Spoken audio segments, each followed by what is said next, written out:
Hello and welcome to लक्ष्य IAS academy. कैसे हैं आप सभी लोग? आप सबकी तैयारी कैसी चल रही है? उम्मीद करते हैं कि आप सभी तैयारी बहुत ही बढ़िया और शानदार चल रही होगी। जैसा कि आज सभी को पता है, आप सभी को पता है, क्या पता है कि भाई आज 23 जनवरी है।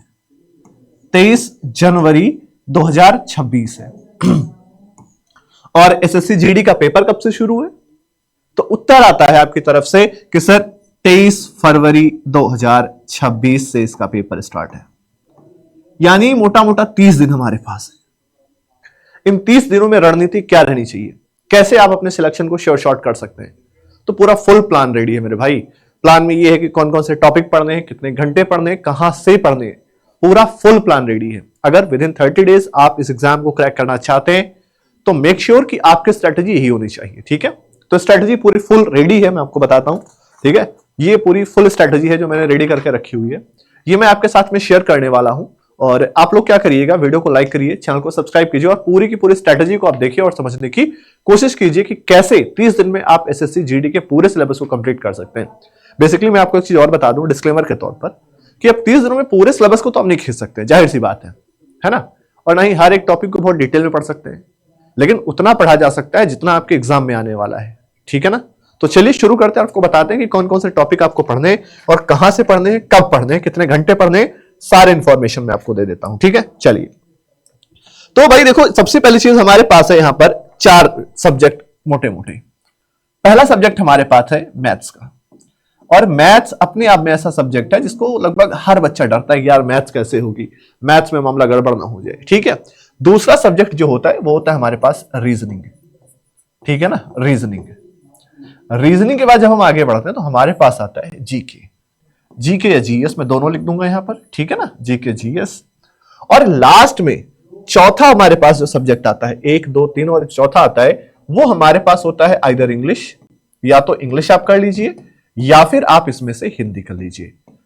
अवेलेबल दोनों होते हैं ऑप्शन आपके पास, आपने चाहे इसमें हिंदी चूज करना है चाहे आपको इंग्लिश चूज करना है, दे आप एक ही सकते हैं। ठीक है, हर एक टॉपिक से, हर एक सब्जेक्ट से 20 क्वेश्चन होते हैं। जैसे मैथ्स के होते हैं 20 क्वेश्चन, रीजनिंग के भी होते हैं 20 क्वेश्चन, जीके जीएस के भी होते हैं 20 क्वेश्चन, और इंग्लिश और हिंदी के भी होते हैं 20 क्वेश्चन। ठीक है, अब मैं ऐसा मान के चल रहा हूं कि एक भी बच्चा ऐसा नहीं है जिसको कुछ भी आता होगा, जीरो पर है वो भी। ठीक है, कैसे शुरुआत करें? देखिए, मैथ्स के कुछ टॉपिक्स है मैंने ढूंढ के रखे हुए, वहां से सबसे ज्यादा क्वेश्चंस पूछे जाते हैं, सबसे ज्यादा रिपीटेड क्वेश्चंस वहीं से मिलते हैं। तो वो टॉपिक कौन कौन से, आइए देखिए। मैथ्स की जब बात करते हैं तो मैं यहां पे कलर थोड़ा सा चेंज करता हूं ताकि आपको और बेटर दिखाई दे। तो जब मैथ्स की बात हो रही, देखना मेरे भाई। ठीक है, तो मैथ्स में पहला टॉपिक जो आपको करना है मेरे भाई, वो करना है परसेंटेज। ठीक है ना, पहला टॉपिक जो आपको करना है वो करना है परसेंटेज। ठीक है, दूसरा टॉपिक जो हमें करना है भाई वो है प्रॉफिट एंड लॉस। दूसरा टॉपिक जो आपको करना है वो करना है प्रॉफिट एंड लॉस।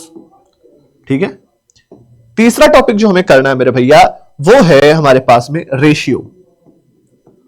ठीक है, और चौथा टॉपिक हमारे पास है एवरेज। ठीक है, मैं शॉर्ट में लिख दे रहा हूं एवरेज। अगला टॉपिक हमारे पास है मेरे भाई, अगला टॉपिक हमारे पास है सिंपल इंटरेस्ट। अगला टॉपिक हमारे पास है सिंपल इंटरेस्ट। ये 5 हो गए। ठीक है, अगला हमारे पास है 6 नंबर पे टाइम एंड वर्क। लिख लीजिए, टाइम एंड वर्क, TNW में लिख रहा हूं। और 7 नंबर पे हमारे पास आ जाता है मेंसुरेशन, यानी 2D। मेंसुरेशन का मतलब 2D, और 3D के भी अगर आप कुछ सवाल देख लें तो आपके लिए फायदेमंद साबित होगा। ठीक है, तो मैथ्स में अगर आप ये 7-8 टॉपिक कवर कर लो अच्छे से, ठीक है, देख लो ध्यान से, 7-8 टॉपिक मैंने आपके सामने लिखे, तो आप मोस्टली क्वेश्चंस को बना पाओगे। सारे तो भाई देखो नहीं बना पाओगे, जाहिर सी बात है, आपसे झूठ बोलने वाली कोई बात नहीं, आप सारे नहीं बना पाओगे, but most of the questions को आप टैकल कर लोगे। ठीक है, अच्छे सवाल आते हैं यहां से, और थोड़ी सी कैलकुलेशन होती है, कैलकुलेशन पे थोड़ा सा काम करोगे तो ज्ञान ऑटोमेटिक आपको प्राप्त हो जाएगा कि कैसे पास होना है। ठीक है, बाकी मॉक टेस्ट आप रेगुलर लगाते रहना। तो मैथ्स की तो ये बात हो गई। ठीक है, मैथ्स में आपको 8 टॉपिक बताए जो आपको कवर अप करने हैं। अब बात करते हैं रीजनिंग में। रीजनिंग अपने आप में बड़ी इंटरेस्टिंग बन जाती है जब बात आती है एसएससी जीडी की। बहुत बढ़िया लेवल का सवाल पूछते हैं भाई, बहुत ही प्यारे प्यारे सवाल पूछे जाते हैं। देखो, मैथ्स की बात मैंने बता दी, अब आते हैं रीजनिंग, और रीजनिंग में जो पहली चीज आपको पढ़नी है दैट इज एनालॉजी। ठीक है ना, पहली चीज। दूसरी चीज जो आपको पढ़ना है that is coding decoding, coding and decoding.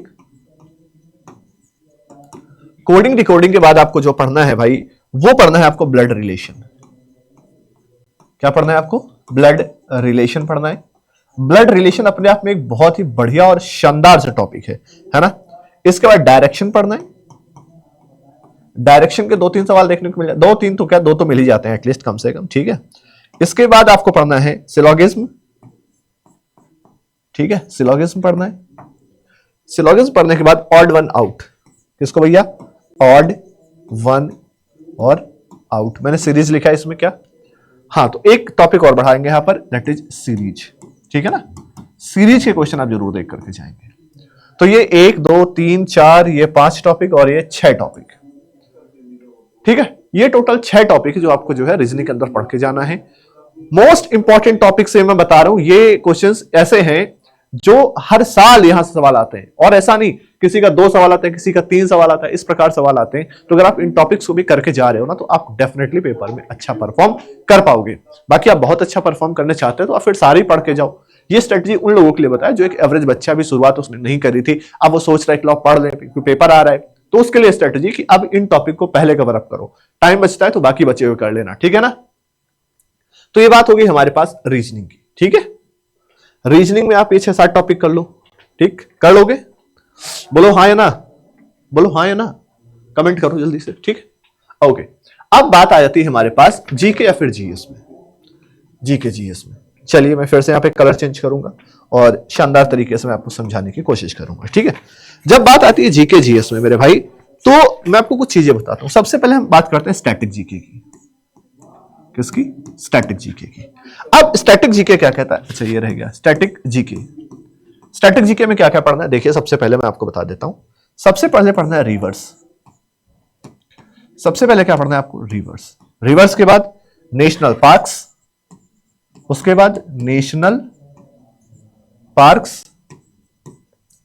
National parks के बाद आपको पढ़ना है स्पोर्ट्स। स्पोर्ट्स में जो अभी रिसेंटली आसपास गेम्स हुए हैं, जो अवार्ड्स दिए गए हैं, वो सारे, ठीक है, करंट के जैसा। और हाँ, एक चीज और लिखना स्पोर्ट में, वो भी कि जैसे मान लीजिए क्रिकेट है, तो क्रिकेट में टोटल प्लेयर्स कितने होते हैं, है ना, और कबड्डी में कितने प्लेयर्स होते हैं, है ना, ऐसे इस तरीके के सवाल जो है आप जरूर देख के जाएं।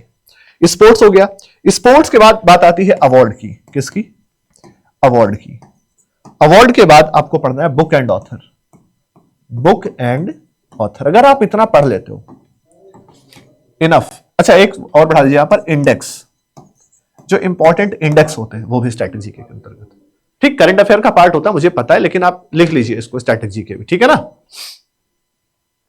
चलो इसको वहीं पे लिखेंगे, फिर रहने दो, ठीक है ना। फिर इसको हम वहीं पे लिखेंगे करंट अफेयर वाले में। डन। चलिए, तो ये स्टैटिक जीके का पार्ट हो गया। अब स्टैटिक जीके के पार्ट के आगे हमें क्या क्या पढ़ना है देखिएगा, ध्यान से सुनिएगा। अब हमें दूसरी चीज पढ़नी है साइंस। और साइंस में क्या क्या पढ़ना है देखो।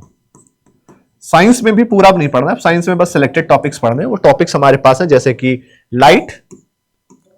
लाइट के बाद हो जाता है साउंड, ठीक है ना। साउंड के बाद हो जाता है एसिड और बेस। एसिड और बेस। एसिड और बेस के बाद हमारे पास आ जाएगा metal and non metal. Metal and non metal, ठीक है। इसके बाद हमारे पास आ जाएगा ह्यूमन बॉडी। ह्यूमन बॉडी में क्या क्या? सर्कुलेटरी सिस्टम, है ना, नर्वस सिस्टम, डाइजेस्टिव सिस्टम, ये सारे, है ना, ह्यूमन बॉडी। इतनी चीज आपको पढ़ जानी है। और करंट अफेयर आपको लास्ट 6 मंथ का, करंट अफेयर्स लास्ट 6 से 8 मंथ का, इतना आपको पढ़ करके भाई मेरे जाना है। बोलो कर लोगे इतना? कर सकते हो? बिल्कुल, डेफिनेटली आप कर सकते हो। अब बात आती है इंग्लिश की और हिंदी की भैया। अब बात किसकी आती है? इंग्लिश और हिंदी की। देखिएगा, ये मैं 3 कवर कर चुका हूं, तो इनको हटा देता हूं यहां से। अब मेरे पास है इंग्लिश और हिंदी। तो सबसे पहले मैं इंग्लिश में कुछ चीजें लिख देता हूं, देखिए सुनिएगा मेरी बात को। इंग्लिश में सबसे पहले आपको क्या क्या पढ़ना है? इंग्लिश में आप पढ़ लीजिए सिनोनिम, ठीक है, सिनोनिम। दूसरी चीज क्या है? एंटोनिम। सिनोनिम एंटोनिम हो गया। इसके बाद वन वर्ड सब्स्टिट्यूशन हो गया। वन वर्ड सब्स्टिट्यूशन हो गया, ठीक है ना, वन वर्ड सब्स्टिट्यूशन हो गया। इसके बाद अगर हो सके थोड़ा सा, तो एरर डिटेक्शन वाले जो क्वेश्चंस आते हैं उनकी थोड़े से प्रैक्टिस कर लीजिए, ठीक है। एरर डिटेक्शन के आप जो है क्वेश्चंस थोड़े से प्रैक्टिस कर लो। अब इसके बाद ईडियम, ईडियम्स देख लो, ये पीवाईक्यूज वाली देखना, सारी मत देखना, पीवाईक्यू देखना बस, आपको मिल जाएगा काम भर का, है ना। इसके बाद अगर मैं आपसे बताऊं तो क्लोज टेस्ट या फिर कॉम्प्रिहेंशन देख लेना, ठीक है। वैसे क्लोज टेस्ट पूछा था तो आप यहां पर क्लोज टेस्ट देख लीजिएगा एक बार ध्यान से, ठीक है। और हिंदी में ठीक इसी तरीके से, हिंदी में भी ठीक इसी तरीके से क्या क्या करना है देखिएगा। हिंदी में आपको क्या क्या करना है मैं बता देता हूं। हिंदी में जैसे विलोम शब्द हो गए, हिंदी में जैसे कि विलोम शब्द हो गए, है ना। विलोम शब्द के अलावा समानार्थी शब्द हो गए, समानार्थी शब्द हो गए। समानार्थी शब्द के बाद जैसे कि वाक्यांशों के लिए एक शब्द हो गया, वाक्यांशों के लिए एक शब्द हो गया, है ना। सेंटेंस को सही करना यानी वाक्य सुधार, वाक्य सुधार, वाक्य सुधार आप देख लो, है ना। पर्यायवाची देख लो, पर्यायवाची देख लो, ठीक है। इस तरीके से जो बेसिक बेसिक सी चीजें होती है हिंदी में आप उन्हें भी देख लीजिए, तो यहां से आप पूरे के पूरे पेपर को कर पाएंगे। अब मैं आपको बताता हूं कि हमारा टारगेट क्या रहेगा, सुनिएगा मेरी बात को। जो टॉपिक्स मैंने आपको बताए हैं, अगर आप इतने क्वेश्चंस को कर लेते हैं तो आप यकीन मानिए कि 65 प्लस क्वेश्चंस आप आसानी से कर पाओगे, 65 प्लस क्वेश्चंस। लेकिन अगर आपने थोड़ी सी मेहनत करी और सारे टॉपिक्स को अच्छे से खत्म किया, कुछ एडिशनली कर लिया, तो मेरे भाई आप आराम से 70 कर लोगे, आराम से 70 क्वेश्चंस आप कर सकते हो। तो ये एक पूरी स्ट्रेटजी थी जो मैंने आपके साथ में डिस्कस करी एसएससी जीडी के लिए, ठीक है। हमें टारगेट करना है 70 क्वेश्चन, 70 से 72 क्वेश्चंस। अगर आप इतना कर रहे हैं तो आप डेफिनेटली एग्जाम में अच्छा परफॉर्म कर पाएंगे, ठीक है। चलिए अब हम अगली वीडियो में कुछ और आपके साथ डिस्कस करेंगे। उत्तर प्रदेश पुलिस का जो पेपर होने वाला है कांस्टेबल का, उसकी एक स्ट्रेटजी आपके साथ में डिस्कस करेंगे। तो ये वीडियो आपको कैसा लगा कमेंट में बताइएगा। बाकी अगला वीडियो अगर आप देखना चाहते हैं तो वो भी देख सकते हैं, वो भी आपको मिल जाएगा। तो धन्यवाद, थैंक यू सो मच आपका समय के लिए। मिलेंगे नेक्स्ट वीडियो में, तब तक के लिए जय हिंद, जय भारत, वंदे मातरम।